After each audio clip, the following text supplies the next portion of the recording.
মিনার আপনারা গণমিনার বানাবেন, সেখানে 1400 শহীদের নাম খোদাই করা থাকবে, রাইট? এই 1400 শহীদের নাম আপনারা কোথায় পেলেন? জাতিসংঘ বলেছে যে তারা 1400 সব মিলিয়ে 1400 মারা যেতে পারে জাতিসংঘের প্রতিবেদনে। এবং এই 1400-র মধ্যে আপনার ছাত্ররা তো আছেই, সঙ্গে আছে আওয়ামী লীগের সদস্যরা, আছে পুলিশের সদস্যরা। ফলে আপনারা 1400 নাম কোথায় পেলেন? আবার সরকার যে তালিকা প্রকাশ করেছে সেই তালিকায় আপনার শহীদ হচ্ছে গিয়ে 740, কিন্তু আপনারা 14, জি 834, আচ্ছা 834, কিন্তু আপনারা 1400 শহীদের তালিকা কোথায় পেলেন? কাদের নাম খোদাই করতে চান? আচ্ছা, আমি একটা একটা করে অ্যান্সার দিই। তার আগে বলি যে তাজুল ভাই ওভার সিম্পলিফাইড করছে, মনে করছে যে আপনাদের বলতে এখানে কোনো একটা, এখানে এনসিপি আছে, এখানে বিএনপি আছে, এখানে জামায়াত আছে, হিজবুত তাহরির আছে, এখানে বামপন্থী দলগুলো আছে। এটা তো অনেক বড় একটা প্ল্যাটফর্মে অ্যান্টি আওয়ামী অনেকগুলো ফোর্স আছে। আপনি যদি সবগুলোকে এক একটা করে আলাপটা করেন তাহলে এটা বিটিং অ্যারাউন্ড দ্য বুশ হবে। এটা আসলে ওভার সিম্পলিফাইড হবে, আলাপটা আগাবে না। তো আমি উইথ ডিউ রেসপেক্ট যেটা বলি, মিডিয়ার স্বাধীনতার ব্যাপারে আপনি দেখেন বাংলাদেশে এই পর্যন্ত 45টা চ্যানেল আসছে, এর মধ্যে 40টা চ্যানেল আসছে আওয়ামী লীগের সময়। আওয়ামী লীগের প্রথম পিরিয়ড 1996 টু 2001 পর্যন্ত আসছে 4টা চ্যানেল। পরবর্তী লাস্ট রেজিম 15 বছর আসছে 36টা চ্যানেল, মোট 40টা চ্যানেল। বাকি 5টা চ্যানেল আসছে বিএনপির সময়, এবং এর মাঝে আবার 4টা বন্ধ করে দেওয়া হয়েছে মাঝখানে, আর একটার মালিকানা চেঞ্জ হয়েছে। তো সেই দিক থেকে দেখলে মিডিয়াকে কুক্ষিগত করা। কোন 4টা বন্ধ করা হয়েছে? 4টা বন্ধ করা, ইসলামিক টিভি বন্ধ করা হয়েছে, দিগন্ত বন্ধ করা হয়েছে, সিএজি বন্ধ করা হয়েছে, চ্যানেল 1 বন্ধ করা হয়েছে। এর মাঝে মিডিয়াকে কিভাবে 4টা দৈনিককে রেখে বাকিগুলোকে বন্ধ করে দেওয়া যায়? এনটিভি আরটিভি তো বন্ধ হয় নাই। আরটিভির মালিকানা চেঞ্জ হয়েছে, আর এনটিভি যেটা হয়েছে অনেকটা মডিফাইড হয়েছে, এবং ফলে যেটা না হাসার কিছু নেই, ব্যাপারটা ঠিক আছে, হ্যাঁ বুঝতে পেরেছি। তাই বলছি। এখন যেটা দাঁড়িয়েছে যে মিডিয়াকে কুক্ষিগত করা, যেমন ধরুন আমরা এই মাসের 16ই জুন কিন্তু সংবাদপত্রে কালো দিবস উদযাপন করেছি। কেন করেছি? তার কারণ 1975 সালের 16ই জুন 4টা দৈনিক রেখে বাকি সব দৈনিক বন্ধ করে দিয়েছে। সো মিডিয়াকে এইভাবে আপনার মানে কুক্ষিগত করা, তো এটা আওয়ামী লীগের হিস্টোরিক্যালি এটা আওয়ামী লীগ করেছে। সো আমি মনে করি যে এই ব্যাপারটা কেবলমাত্র আপনি 10 মাসে, আমি মনে করি 10 মাসে মিডিয়ার অ্যাব্রাপ্ট কোনো চেঞ্জ আসেনি। আমরা যে ধরনের এক্সপেকটেশন আমাদের ছিল মিডিয়ার স্বাধীনতা নিয়ে, সেটা আসেনি, সেটা সত্যি কথা। কিন্তু এটাও তো ঠিক, গত 55 বছরের 24 বছর ছিল আওয়ামী লীগ পাওয়ারে, তারাও কখন সেটা দেখাতে পারেনি, বিএনপিও দেখাতে পারেনি। বিএনপি যে ছিল 14 বছর, তারাও দেখাতে পারেনি। ফলে আমি বলবো যে এদিক থেকে আওয়ামী লীগ এবং বিএনপি তাদের মিডিয়া সংক্রান্ত পলিসির গুণগত কোনো পরিবর্তন নেই। আমি সেই কথাই বলবো যে মিডিয়াতে আমরা যে ধরনের ফ্রিডম আমরা চাই সেটা ঘটেনি। আচ্ছা, পরিবর্তন যে হয়নি, তারপরও ডক্টর আলম পরিবর্তন হয়নি, শুনেন, স্বাধীনতার পরিবর্তন হয়নি, বরং আরো খারাপ হয়েছে কিনা সেটি বলুন। কারণ যেভাবে হত্যা মামলা সাংবাদিকদেরকে দেওয়া হয়েছে সেই কথাগুলি কেন বলছেন না? তাহলে সাংবাদিকদের কিভাবে হত্যা মামলা ঢালাওভাবে দেওয়া হয়েছিল? বাংলাদেশে সাংবাদিক 2013 সাল থেকে 23 সাল পর্যন্ত আইন এবং সালিশ কেন্দ্র বলছে যে 30 জন সাংবাদিককে গুম এবং খুন করা হয়েছে এই সময়ের মধ্যে। তো বাংলাদেশে আমি যেটা বলছি, বাংলাদেশে 3টা মিডিয়া কমিশন হয়েছে। 1984 সালে আতাউর রহমান খান কমিশন, 1997 সালে হয়েছে আসাফুদ্দৌলা কমিশন, এবং সর্বশেষ এই বছর হয়েছে কামাল আহমেদ কমিশন। এবং সেই কমিশন রিপোর্ট দিয়েছে, সেই রিপোর্টের কোনো কোনো অংশ বাস্তবায়নের দিকে গভর্নমেন্ট যাচ্ছে। যেমন ধরা যাক বেতার টিভির স্বায়ত্তশাসন বাস্তবায়ন করার জন্য গভর্নমেন্ট 5 সদস্য বিশিষ্ট একটি উপদেষ্টা কমিটি করেছে। তা আমি বলছি যে গভর্নমেন্টের কাছে আমাদের প্রত্যাশা অনেক, তার ধারে কাছে তারা যেতে পারেনি। কিন্তু এইটার দায় কেবলমাত্র 10 মাসকে ফেললে হবে না, এটা একটা দীর্ঘমেয়াদী একটা প্রসেস। সেই প্রসেসে বিগত গভর্নমেন্টগুলো রোল প্লে করতে পারেনি। এটা আমার অ্যান্সার দেওয়া শেষ। দ্বিতীয় প্রশ্ন, আপনি যে 1400 শহীদের ব্যাপারে আমরা সুস্পষ্টভাবে লিখেছি যে জাতিসংঘ স্বীকৃত। এখন আমি শেষ করি কথাটা। জাতিসংঘ তার ফ্যাক্টস ফাইন্ডিং যে কমিশন, সেটা একটা রিপোর্ট দিয়েছে, তারপর 1400 হতে পারে। কিন্তু আমাদের একটা উপকমিটি হয়েছে, রিসার্চ উপকমিটি, যারা আমরাও কাজ করছি এটা বের করার জন্য আদতে কত হয়েছে। গভর্নমেন্ট বলছে 834, জাতিসংঘ বলছে 1400 হতে পারে। ফলে আমরা এখনো 100% শিওর না, বাট আমরা ওয়ার্ক করছি। কিন্তু আপনি দেখেন 100% শিওর না হয়ে কেমন করে বলেন একটা মিনার বানাবো, সেখানে শহীদদের নাম লেখা থাকবে? শেষ করি। আমরা মুক্তিযুদ্ধের 55 বছর পরেও, মুক্তিযুদ্ধের পক্ষের শক্তি 25 বছর পাওয়ারও থাকার পরেও এখন পর্যন্ত কতজন মুক্তিযুদ্ধ শহীদ হয়েছেন তার কি লিস্ট করতে পেরেছে? পারেনি। আপনি যদি এইভাবে কাউকে ব্লেম করতে থাকেন, কেউ যদি একটা পজিটিভ উদ্যোগ নেয়, তাকে কেবলমাত্র কিছু মানে ফিগার আপনার 1400 বা 850, এটা একটা ফিগার মাত্র। এখানে যদি 850 হয়, তাতেও কি শহীদ যে মিনার করার যে পরিকল্পনা, এটা কোনো অন্যায় পরিকল্পনা, কোনো ও ধরনের অপকর্ম? সেটা যদি হয় তাহলে কোথায় আপনার 3 যে লাখ ক্ষোভ, আর কোথায় 30 আপনার যে লাখ ক্ষোভ, আপনার এই ক্ষোভটা দেখে বিতর্ক মনে আসে হচ্ছে যে কেন ভাই? আমি ফিগারটা নিয়ে কেন, এই ফিগারটা নিয়ে তো খোদ এখনো বলছি 55 বছর পরও আমাদের মুক্তিযুদ্ধে কতজন শহীদ হয়েছেন সেই হিসাবটা করতে পারেনি, আমার করার দরকার ছিল, যেটা করতে পারেনি। তো আপনি কেন খামাকা একটা একদল মানুষ যারা পজিটিভ কাজ করতে চায় তাদেরকে কেবলমাত্র কিছু ধরনের কিছু অবান্তর প্রশ্ন দিয়ে তাদেরকে জর্জরিত করছেন? ওকে, ডক্টর মোহাম্মদ গোলাম স্যার, আপনার কাছে কি মনে হয় ওনারা পজিটিভ কাজ করতে চাচ্ছেন? আমি শুনতে পাই না, আপনার কথা আনমিউট করতে হবে।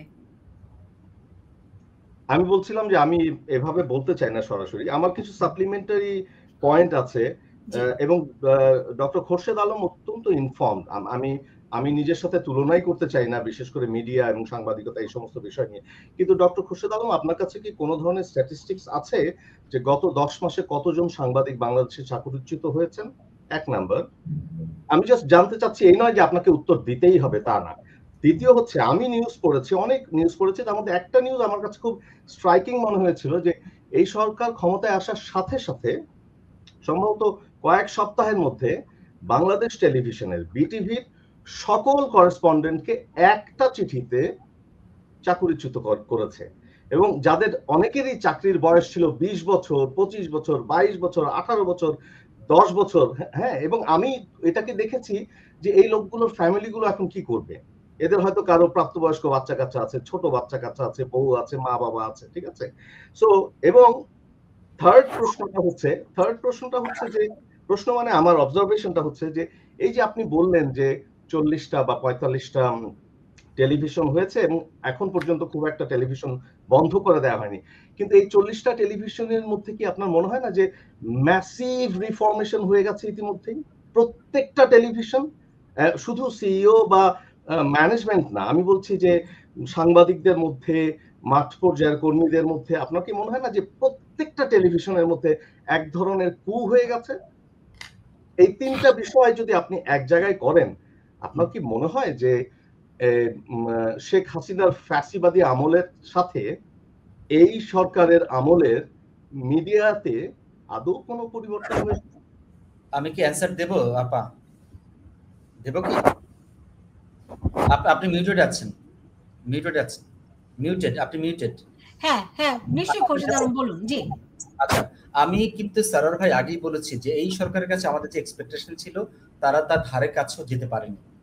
আপনারা কারা? আপনি যে বলছেন আমরা, আপনি যে বলছেন আমরা, আপনি আমাকে একটু ডিফাইন করেন যে আপনারা কারা। আমি এইটাই আগে জানতে চাই যে আপনারা আসলে কারা।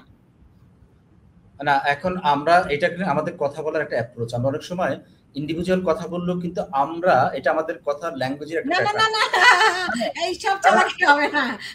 চালাকি ব্যাপার না, চালাকি ব্যাপার না, এটা চালাকি আপনি যে ভেবে দেখেন, এটা যে চালাকি আপনি বলছেন, আপনি যে ভেবে দেখেন। আপনারা বলুন না, আপনারা তো আমরা আছেন, আপনারা কারা? আমরা বলতে অ্যাটলিস্ট যদি আমি ঢাকা বিশ্ববিদ্যালয়ের শিক্ষক সমাজ বলি, শিক্ষক নেটওয়ার্ক বলি, কিন্তু আমরা সমমনস্ক যারা আছি, আমি লেফট পলিটিক্স করতাম, আমি দলের নাম বলছি না। সো আমরা বলতে আমার মধ্যে একটা ইনভিজিবল আইডিয়া আছে, এনিওয়ে সে আলোচনা যাচ্ছি না। এখন সাংবাদিক চাকরিচ্যুত অনেকে হয়েছে, আমাদের কাছে সেই রিপোর্ট আছে, বাট এটা এক্স্যাক্টলি কত হয়েছে আমি কিন্তু সেটা জানি না। বাট আমি এটা নিয়ে রিসার্চ করছি যে কি পরিমাণ সাংবাদিক চাকরিচ্যুত হয়েছে। পাশাপাশি এই কাজও করছি যে মিডিয়াতে গত 10 মাসে কি ধরনের চেঞ্জ আসছে, বিশেষ করে মালিকানার চেঞ্জ এবং উপরের টায়ারের যে পরিচালনা পর্ষদের চেঞ্জ। আমি আজকে একটা কনফারেন্সের মধ্যে ছিলাম, আলোচনার মধ্যে পিআইবিতে, সেখানে গত 6 মাসে আমাদের কি পরিমাণ মানে মিস ইনফরমেশন, ডিসইনফরমেশন বা ফেক নিউজ আমাদের মিডিয়াগুলো ছড়িয়েছে সে সম্পর্কে জানলাম। বাট এর কোনোটাই সন্তোষজনক নয়, সত্যি কথা কোনোটাই সন্তোষজনক নয়। কিন্তু একটা ব্যাপার মাথায় রাখতে হবে যে, যেমন ধরেন আমি আবারও বলি, যেমন 75-এর 16ই জুন যখন 4টা পত্রিকা রেখে বাকিগুলো বন্ধ করে দেওয়া হলো, 10,000 সাংবাদিক চাকরিচ্যুত হয়েছে একদিনে। সো আমি বলছি না এটাই রাইট, এটা রং অ্যাপ্রোচ। আমাদেরকে এটা থেকে বেরিয়ে আসতে হবে, বেরিয়ে এসে আমাদেরকে বরং মিডিয়াকে আরো ট্রান্সপারেন্ট করা, আরো গণতান্ত্রিক করা, আরো গণমুখী করতে হবে। কিন্তু আমি তো আবারও বলছি যে এই যে ব্যাপারটা, যে যেমন 40টা চ্যানেল কিন্তু মালিকানা এখনো খুব একটা চেঞ্জ হয়নি, হয়েছে কি পরিচালনা পর্ষদ চেঞ্জ হয়েছে। ধরা যাক আগে যারা আওয়ামী পন্থী ছিল তাদেরকে বিতাড়িত করে বা ডাউন সাইজ করে যেটা করা হয়েছে যে বিএনপি পন্থী বা জামায়াত পন্থী তাদেরকে ক্ষমতায়ন করা হয়েছে। তো সেই এই ধরনের চেঞ্জটা বেশি হয়েছে ইনস্টিড অফ আপনার ওনারশিপের চেঞ্জটা। এইটুকু অ্যাটলিস্ট আমার প্রাইমারি তথ্য আমার কাছে আছে। ওনারশিপের চেঞ্জ হওয়ার তো কোনো কারণ নেই, এই কারণে কারণ ব্যবসায়ীদেরকে তো কোনো সরকারই খেপাবেন না। ইউনূস সরকার তো এসেই প্রথমে বলেছিলেন যে সকল ব্যবসায়ীদের দুর্নীতি এটা ওটা নানান কিছু করবেন, কিন্তু উনি তো ব্যবসায়ীদের খেপাবেন না, এটা আমরা সবাই জানি। মিডিয়া ওনারকে দেখি এখন জেলে আছে, আমরা জানি তারা কারা। তো সেই দিক থেকে এক ধরনের ওনারশিপ চেঞ্জ হয়তো হতে পারে ফিউচারে, বাট আমি পার্সোনালি মনে করি যে এইভাবে কেবলমাত্র ওনারশিপ চেঞ্জ করে পর্ষদ চেঞ্জ করে আমরা একটা গণতান্ত্রিক গণমাধ্যম পাবো না। আমাদের সত্যিকার অর্থে যেটা গণতান্ত্রিক, যে কারণে আমরা আওয়ামী লীগ সরকারের এগেনস্টে ছিলাম, সেই স্পিরিটটাকে এস্টাবলিশ করতে হবে। এটা কোনোভাবে মব জাস্টিস না, কোনোভাবে ৭১-এর বিপরীতে না, কোনোভাবে ৫২-এর বিপরীতে না। সত্যিকার অর্থে একটা ডেমোক্রেটিক সোসাইটি আমাদের নির্মাণ করা দরকার। আপনি তো বলতে পারলেন না ডক্টর খোরশেদ আলম যে কত সাংবাদিক চাকরিচ্যুত হয়েছে। আপনি দেখেন ডেইলি স্টারের খবর আমি আপনাকে দেখাচ্ছি, এই ২৬৬ জন সাংবাদিকের বিরুদ্ধে ফৌজদারি মামলা হয়েছে। কেন ইমাজিন, ২৬৬ জন সাংবাদিকের বিরুদ্ধে ফৌজদারি মামলা, হত্যা মামলা। আর আপনার প্রায় ৩০০ সাংবাদিকের অ্যাক্রিডিটেশন কার্ড কেড়ে নেওয়া হয়েছে, প্রায় ৫০০-র উপরে সাংবাদিক চাকরিচ্যুত হয়েছে, অসংখ্য সাংবাদিক ভয়ে আতঙ্কে ঘুরে বেড়াচ্ছে। এবং এই যখন অবস্থা হয়, যখন যারা কর্মরত আছেন তাদের মধ্যে বেশিরভাগ কি বেকার বসিয়ে রাখা হয়েছে। এগুলি কি আপনারা দেখেন নাকি দেখেন না? এই ব্যাপারে আমার যেটা বলা সেটা হলো, প্রথমত সাংবাদিকতাকে আপনার আহত করা কোনোভাবেই কাম্য না, কিন্তু একটা ব্যাপার ভুলে গেলে চলবে না, এই সাংবাদিকদের মধ্যে অনেকেই কিন্তু মোর দ্যান আওয়ামী লীগের ছিল এবং তাদের শত শত হাজার হাজার কোটি টাকার খবর আমরা পাচ্ছি। এদের কেবলমাত্র নিছক সাংবাদিক হিসাবে যদি আপনি দেখেন, তাহলে আমি বলবো আপনি সত্যকে আড়াল করছেন, পাশাপাশি তাদের অপকর্মগুলো দেখতে হবে। খোরশেদ আলম, যদি তারা করে থাকে আপনি তাদের বিচার করেন।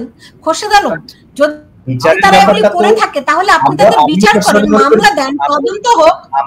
পার্সোনালি আমরা মনে করছি যে বিচার করা উচিত, কিন্তু আপনারা যখন এটা জাস্টিফাই করেন, এই জন্য আমি বলি কি সুশীল মব কিনা আপনারা, কারণ আপনারা যখন ওইগুলোকে জাস্টিফাই করেন অন্যায়কে, তখন ওটা সুশীল মবের মতো শোনায় কিনা, আপনারা সেটা বোঝেন কি? এটাকে অন্যায় বলছে। আমি তো বলছি যে সাংবাদিককে আক্রান্ত করাটা সমীচীন নয়, কিন্তু কেউ যদি সাংবাদিক নাম নিয়ে কেউ যদি আপনার আওয়ামী লীগ আপনার আওয়ামী লীগের দোসর হিসাবে কাজ করে, তো তাকে তো আপনার আওয়ামী লীগ হিসেবে ট্রিট করতে হবে। আমাদের বুঝতে হবে যে গণমাধ্যম আওয়ামী লীগের দোসর হিসেবে আপনারা ডিফাইন করেন কিভাবে? ধরেন আমি তো একদম চ্যালেঞ্জ নিয়ে বুকে সাহস নিয়ে বলতে পারি, গত ৩০ বছর আমি সাংবাদিকতা করেছি, আমি কোনোদিন কারো ধারও ধারি না, কারো কাছে মাথাও বেচি না, রাইট? কারো কাছে ২ পয়সা তাও খাই না। দাঁড়ান, আজকে যদি আমার কথা এখন আওয়ামী লীগের মতো শোনায়, আপনি আমাকে দোসরের নাম দিয়ে দিবেন, তারপর যাই ইচ্ছা তাই করবেন, এটা কি হয় না? আমি তাদেরকে সিঙ্গেল আউট করবো না, এখানে কম করে ডজন খানেক নাম বলতে পারি, দরকার নেই, যারা নানান ভাবে শত শত কোটি টাকার দুর্নীতি করেছে বলে অভিযোগ আছে। দেখেন ওই তো বলে অভিযোগ আছে, আপনি জানেন এই কথাটা, আপনি সাংবাদিকতার শিক্ষক হিসেবে ছাত্র হিসেবে জানেন অভিযোগ আর সেটা অকাট্য প্রমাণ দুইটা এক নয়। আপনারা সেটিকে যখন জায়েজ করার চেষ্টা করেন তখন অনেক বড় অপরাধ হয়ে যায় কিনা, এটা আমি তাজুল ইমাম সাহেব আপনার কাছে প্রশ্নটি রাখলাম। এই প্রশ্নে আমি একটু অ্যানসার দেই। আমাদের ঢাকা বিশ্ববিদ্যালয়ের নিয়ম হচ্ছে, কারো বিরুদ্ধে যদি অভিযোগ আসে, ধরো যৌন নিপীড়নের অভিযোগ আসলো, তাকে কিন্তু সাময়িকভাবে বহিষ্কার করে রাখা হয়, আনটিল সেটাকে আপনার সুরা হওয়া পর্যন্ত, একটা রায় ভার্ডিক্ট আসা পর্যন্ত। সো আমি মনে করি না এটা কোনো অন্যায়। যদি কারোর বিরুদ্ধে অভিযোগ আসে সত্যিকার অর্থে এবং তার ভ্যালিডিটি থাকে, সেই দিক থেকে তাকে অব্যাহতি দেওয়াটা, আপনি তাকে দায়িত্ব থেকে অব্যাহতি দিতে পারেন, তাকে আপনি হত্যা মামলা দিবেন, তাকে আপনি জেলবন্দি করে রাখবেন না। আসলে এটা আইনের শাসনের উল্টো, আসলে এটা ঠিক আইনের শাসনের উল্টো। কোন একজন মানুষ দোষী প্রমাণিত না হওয়া পর্যন্ত নির্দোষ হিসেবে বিবেচিত হবেন, এটাই হচ্ছে আইনের শাসন। দোষী সাব্যস্ত না হওয়া পর্যন্ত সেই মানুষটি অভিযুক্ত এবং নির্দোষ, এটাই হচ্ছে আইনের শাসন। কিন্তু ডক্টর আলম যেটা বললেন এটা ঠিক আসলে আইনের শাসনের একেবারেই উল্টো দিকটা। বাট এনিওয়ে আপনি বলছেন ইনফরমেশন হিসেবে। মিস্টার সরোয়ার, আপনার কাছেও প্রশ্ন। আপনি যে আইনের শাসনের কথা বারবার বলছেন, সুপ্রিম কোর্টের বিচারপতিকে মাদ্রাসার ছাত্র গিয়ে ঘাড়ে ধরে নামিয়ে দিয়েছে, পদত্যাগ করতে, এই পত্রে সাইন করতে বাধ্য করেছে। সো ওইখানে কোনো আইন টাইন বলে কিছু নাই। আমার প্রশ্ন হচ্ছে, ডক্টর খুরশেদ আলম, আপনাকে দেখে সংস্কৃতিবান মানুষ বলে মনে হচ্ছে। আজকে বাংলাদেশে লালন নিষিদ্ধ, আজকে বাংলাদেশে জাতীয় সঙ্গীত বদলাবার পায়তারা চলছে। তৃতীয় শ্রেণীর গান ইয়েতে আপলোড করে বাংলাদেশের নতুন জাতীয় সঙ্গীত বলে প্রচার চালানো হচ্ছে। বাংলাদেশের যেটা মানে জাতীয় কবি বলা হয় কবি নজরুলকে, তার সবচেয়ে সুন্দর গানের মধ্যে একটা অঞ্জলি লহমর সঙ্গীতে, একটা প্রার্থনা সঙ্গীতের উপর ভিত্তি করে তৈরি করা ভাস্কর্য, যেটা শুধুমাত্র দুটো হাতের ভাস্কর্য, যেরকম ভাস্কর্য জেদ্দা শহরে পর্যন্ত রয়েছে, মুসলিম কান্ট্রিতে বিভিন্ন দেশে আছে, সেটাকে যখন ভেঙে দিয়েছে তখন কোন সংস্কৃতিবান কেউ কিছু বলেননি, কোনো প্রতিবাদ করেননি। হ্যাঁ, তো আমরা বুঝতে পারছি কি ঘটছে এখানে। ওই যে বললাম যে আরেক সাপের আরেক মাথা, এই যে সংস্কৃতি বিরোধী মাথা ওই সংস্কৃতিকে গিলে খাবে। ওখানে রবীন্দ্রসঙ্গীত হবে না, ওখানে পাকিস্তান থেকে কাওয়াল এনে 21শে ফেব্রুয়ারিতে গানের আসর বসাবে। ওখানে পাকিস্তানি ব্যান্ড শিল্পী এসে গান গাবে, বাংলাদেশের ব্যান্ডের শিল্পীরা বিদেশে পাড়ি দিচ্ছে, দেশে ভাত জুটতেছে না তাদের, কারণ কোনো অনুষ্ঠান করার কোনো অধিকার নাই তাদের। হ্যাঁ, তো এগুলো চলছে বাংলাদেশে। হ্যাঁ, এগুলো অনেক অজুহাত আপনি দিতে পারবেন। আমি অপেক্ষা করছি যে কিন্তু শেষ নয়, জেড অক্ষরটা অ্যালফাবেটের শেষ অক্ষর হতে পারে।